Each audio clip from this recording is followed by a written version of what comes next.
Hello students, welcome to Ashish Singh lectures. मैं आपके साथ हूँ भुवनेश चंद्र माथुर।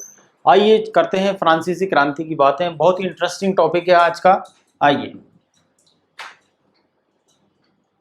राजनीतिक प्रतीकों के मायने क्या मतलब होते हैं राजनीतिक प्रतीकों के। क्या 18वीं सदी में ज़्यादातर स्त्री पुरुष पढ़े लिखे नहीं थे। उस समय की बात है जब आज के तरह से एजुकेशन उतनी नहीं थी, इसलिए महत्वपूर्ण विचारों का प्रचार करने के लिए छपे हुए शब्दों के बजाय अक्सर आकृतियों एवं प्रतीकों का प्रयोग किया जाता था। क्या होता है कि अगर मैं आपको ऐसे बना के बता दूं,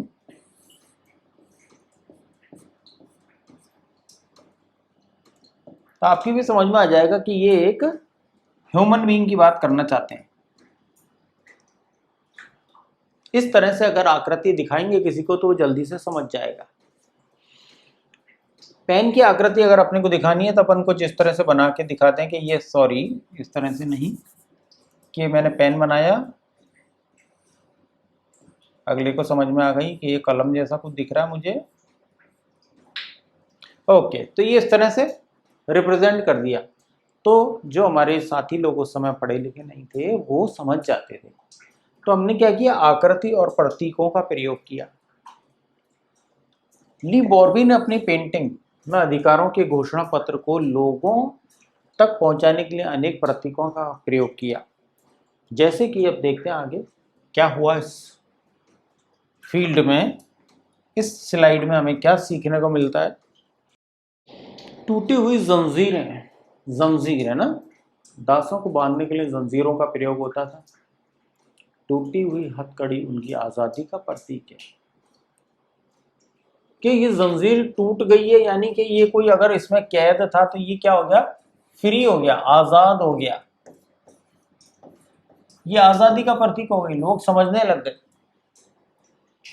छड़ों को बर्छीदार गट्ठर, अकेली छड़ को आसानी से तोड़ा जा सकता है पर पूरे गट्ठर को नहीं। तो ये क्या दिखा रहा है अपने को, एकता में ही बल है कि अगर हम इस तरह से जुड़े रहेंगे सब जने तो ये क्या है, एकता। कि अब हम सब यूनाइटेड हैं, जुड़े हुए हैं आपस में, तो अशिक्षित वर्ग भी इन बातों को समझने लग गया कि कर तो हमारे फायदे की ही बात रहे, लोगों को समझ में आने लग गई। त्रिभुज के अंदर रोशनी बिखेरती आंख, इस आंख से रोशनी बिखर रही है। सर्वदर्शी आंख ज्ञान का प्रतीक है और सूर्य की किरणें अज्ञान रूपी अंधेरे को मिटा देंगी। कॉमन सेंस की बात है। राजदंड शाही सत्ता का प्रतीक है कि ये क्या मारने के काम आता होगा उस समय। तो लोगों को दंड अगर दिया जाना है, कुछ उनको मारपीट करनी है, तो शाही सत्ता का ये प्रतीक है। तो ये इन माध्यमों से लोगों तक अपनी बात पहुंचाना बड़ा सरल होता जा रहा है। अपनी पूंछ मुंह में लिए सांप है सनातनता का प्रतीक। अंगूठी का कोई और छोर नहीं होता। अंगूठी रिंग जो है वो कहाँ से शुरू हुई, कहाँ। ली फ्राइजन टोपी, दासों द्वारा स्वतंत्र होने के बाद पहनी जाने वाली टोपी। मतलब पहले तो दास थे, अब दास नहीं है। अब ये किस चीज का प्रतीक है, स्वतंत्रता, फ्रीडम। तो ये हो गया फ्रीडम का प्रतीक। ये कैप है, ठीक है। तो इस तरह से हमें समझ में आया कि प्रतीक बन गए। जो तो आज के युग में है प्रतीक है हमारे, वैसे उस समय थे। विधि पट कानून सबके लिए समान है और उसकी नजर में सब बराबर है, छोटा बड़ा सब। नीला सफेद लाल फ्रांस के राष्ट्रीय रंग बन गए। डैनो वाली स्त्री कानून का मानवीय रूप बन गई, यानी डैनो का मतलब पंखे। आगे चलते हैं। फ्रांस में राजतंत्र का उन्मूलन और गणतंत्र की स्थापना। राजतंत्र का उन्मूलन यानी राजतंत्र तो साफ हो गया, और क्या हो गया, गणतंत्र की स्थापना हो गई। यानी हम ऐसे समझ लें, मैं भी कुछ प्रतीकों का इस्तेमाल कर लूं। क्या खत्म हुआ फ्रांस में, राजतंत्र। क्या शुरू हुआ, गणतंत्र, यानी चुनी हुई सरकार। सरल से सरल भाषा में समझने की कोशिश कीजिए। वीडियो के साथ में अगर आप अपनी बुक लेके बैठते हैं तो आपको बहुत ही जल्दी समझ में आएगा। ठीक है। फ्रांस की स्थिति आने वाले वर्षों में भी तनावपूर्ण बनी रही।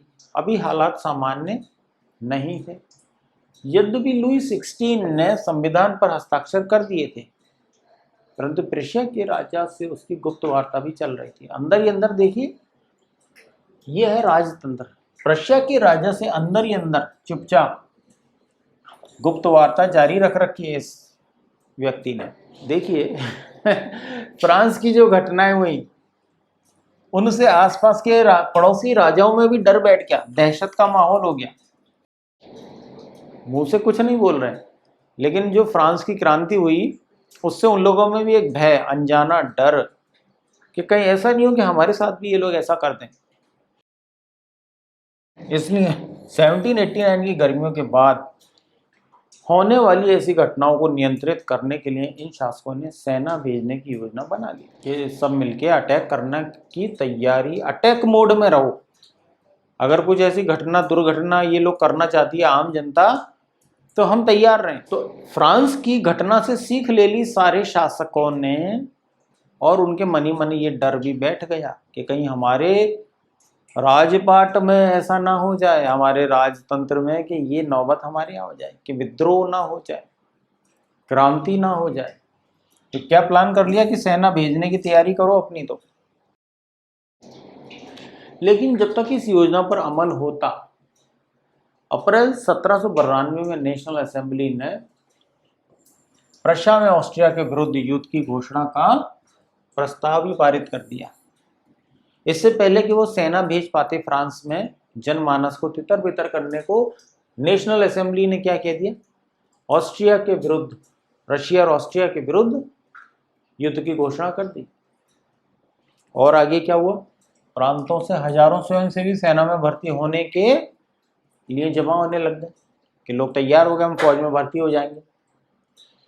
क्योंकि पब्लिक क्या देख रही है, आम जनता, उन्होंने इस युद्ध को यूरोपियन राजाओं एवं कुलीनों के विरुद्ध जनता की जंग के रूप में समझ लिया कि फ्रांस का ही राजा नहीं, अगर प्रशिया का भी सामने आ रहा है, ऑस्ट्रिया का भी सामने आ रहा है, कहीं और का भी आ रहा है, तो सबके लिए हम लड़ने को तैयार हैं।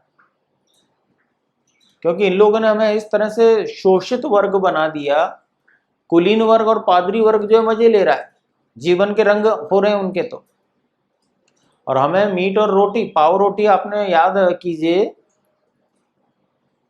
वो महंगे दामों पे मिल रही है। मजदूरों की पगार घट गई है, महंगाई कहाँ पहुंच गई है। तो ये क्या परेशानियां कम है, और टैक्स कौन दे रहा है, लास्ट वाला वर्ग, थर्ड एस्टेट। तो पुस्तकों का पूरा प्रभाव पड़ गया। ठीक है।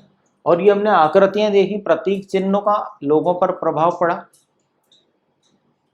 उनके होठों पर देशभक्ति के जो तराने थे, उनमें कवि रोजेट दी लील द्वारा रचित मार्शले भी था। आगे जाके मार्शले की बातें आएंगी, याद रखिए। क्योंकि अब जनमानस क्या बन गया, देशभक्त,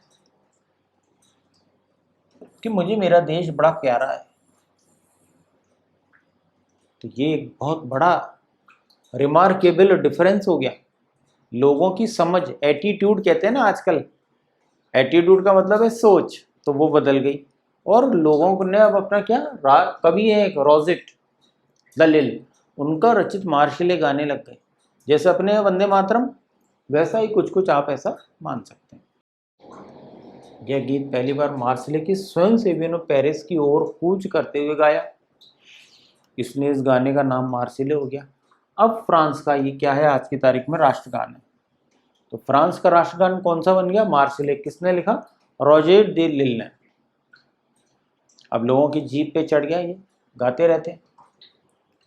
जनमानस ये मान के चल रहा है कि जिस तरह से अन्य यूरोपीय राजाओं और कुलीन वर्ग ने आम जनता का शोषण किया है, हम फौज में भर्ती होके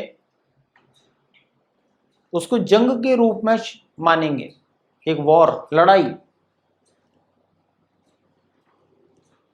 क्रांतिकारी युद्धों से जनता को भारी क्षति और आर्थिक कठिनाइयां झेलनी पड़ी। देखिए, ये युद्ध जो है,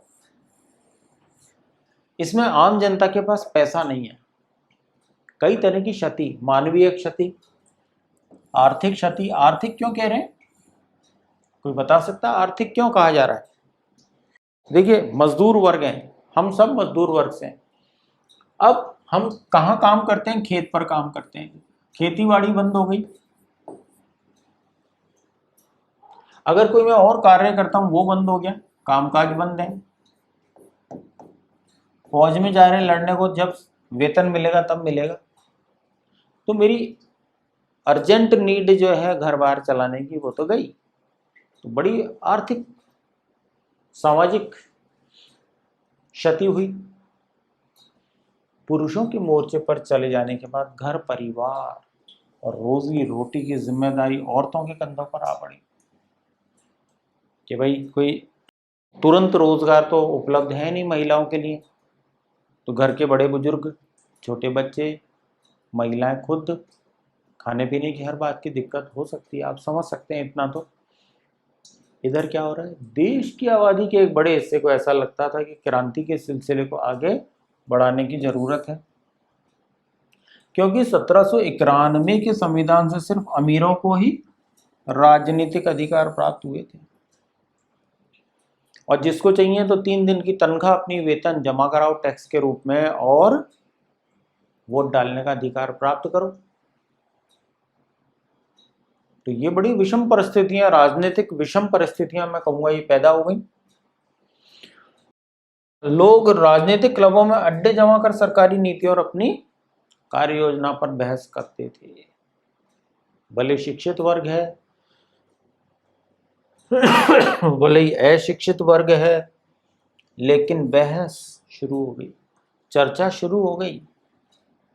किन किन का रोल है इन चर्चा तक ले जाने में? याद कीजिए, लेखकों का, विचारकों का, पैम्पलेट का, पुस्तकों का, प्रतीकों का, हमने जो चिन्ह देखे उनका, लोगों में जागरूकता आ गई। ये स्लाइड हमें क्या कह रही है? लोग जागरूक हो गए, आर्थिक क्षति, मानसिक क्षति भी झेल रहे हैं, पीछे आपके रोजी रोटी का संकट है, घर परिवार परेशानी में आ गया, बूढ़े माता पिता, खाने पीने का पता नहीं है, छोटे बच्चे, सारी जिम्मेवारी महिलाओं के कंधों पर आ पड़ी। ज्यादा कर, कैसे चलेगा घर? लेकिन देश की एक बहुत बड़ी, मैं प्रतिशत में कहूँ तो 80-90% आबादी मानती थी कि जो क्रांति का सिलसिला बड़ी मुश्किल से तो शुरू हुआ है, इसको आगे और बढ़ाया जाए। क्योंकि एक सबसे बड़ा रीजन ये है कि 1791 का भी जो संविधान बनवा तो लिया, लेकिन ये फिर जो है अमीरों की तरफ झुका हुआ है। अमीरों को राजनीतिक अधिकार प्राप्त हुए, सबको वोट डालने का अधिकार थोड़ी हो गया, महिलाओं को तो अभी तक नहीं है। पुरुषों में भी वो कुछ गिने चुने सेक्शन को है, और अगर किसी को वोट का अधिकार लेना है तो आपको 3 दिन के वेतन के रूप में आपको टैक्स अदा करना पड़ेगा। कुल मिला के अमीरों को ही अधिकार मिले। ये सारी चर्चा का विषय बन गए। अब लोग राजनीतिक क्लबों में चर्चाएं चल पड़ी संविधान की, परेशानियों की, घर परिवार की मुश्किलों की, कि क्रांति के इस प्रोसेस को आगे बढ़ा के रखो। लोग अब चर्चा करने लग गए, यानी कि क्या हो गए? जागरूक हो गए। आम जनता अपने अधिकारों के लिए क्या हो गई? अब बहुत जागरूक हो गई। संविधान तक को समझने लग गए। इसका मतलब यह है कि संविधान तो बन गया, सरकार भी है, नेशनल असेंबली भी है, बहुत धीरे धीरे मैं बताना चाहता हूँ, सरकार भी है, सब कुछ है। लोग अधिकारों के लिए लड़ने को तैयार हैं, फौज में जाने को तैयार हैं, जागरूक हो गए। इस जागरूकता का असर ये है कि दूसरे जो सम्राट हैं आसपास के देशों के, उनमें भी भय का माहौल बन चुका है। इनमें से जैकोबियन क्लब सबसे सफल था, जिसका कि नाम पेरिस के भूतपूर्व कॉन्वेंट ऑफ सेंट जेकब के नाम पर पड़ा। अच्छा, जो अब इस राजनीतिक समूह का अड्डा बन गया था। अब ये इस समय आते आते जैकोबियन क्लब को क्या हो गया? अब ये बन गया जो अब इस राजनीतिक समूह का अड्डा बन गया था। मतलब जैकोबियन क्लब लोगों के मन भाया, लोगों को बहुत अच्छा लगा जैकोबिन क्लब का काम, काफी सदस्य बन गए।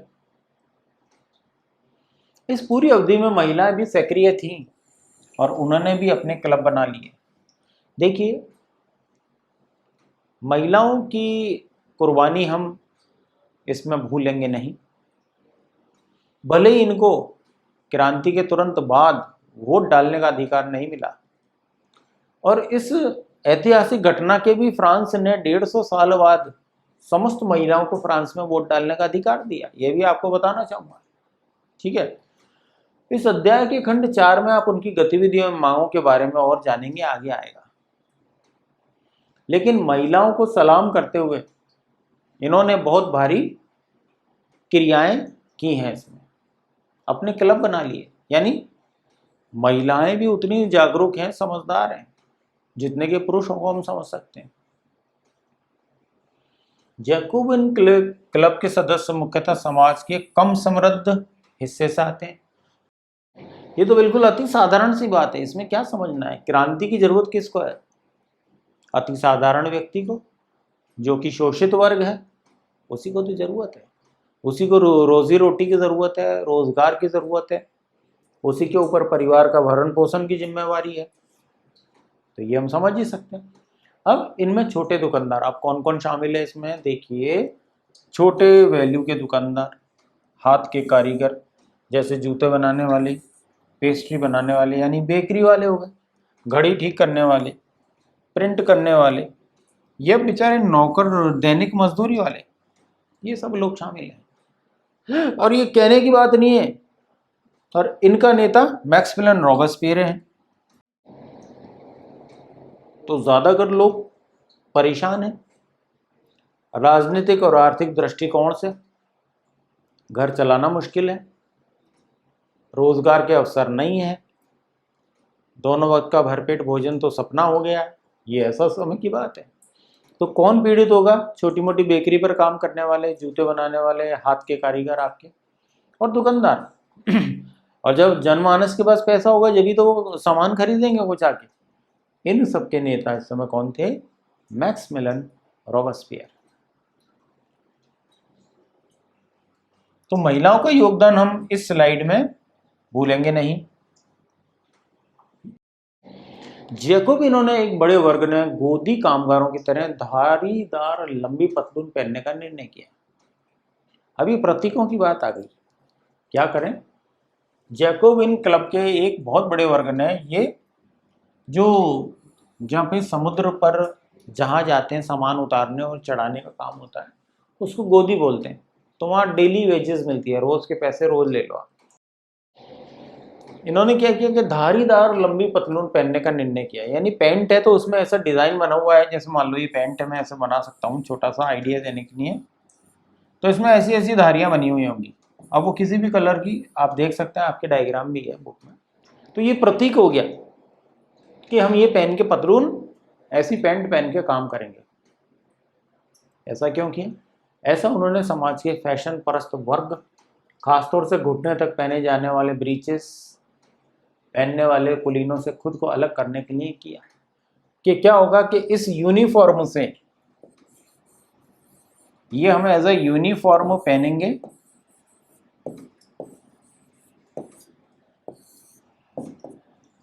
तो जो कुलीन वर्ग है, जो ब्रीचेस पहन के आता है, जैसे ब्रीचेस आपको बताऊं मैं, ऐसे फूली फूली सी होती हैं घुटने तक, कुछ इस तरह से आधी भी होती हैं, कई जगह वो ऐसे कुछ होता है उसमें। दोबारा कुछ ब्रीचेस तो ऐसी भी होती हैं, जो शिकारीकार करने वाले आपने फोटोग्राफ देखे होंगे, वो पहनते हैं मोटी मोटी।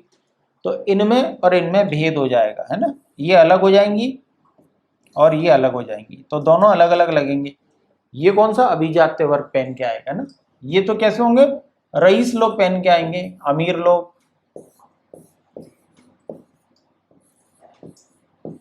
जो पैसे वाले मालदार हैं। और ये कौन पहनेगा? मजदूर वर्ग।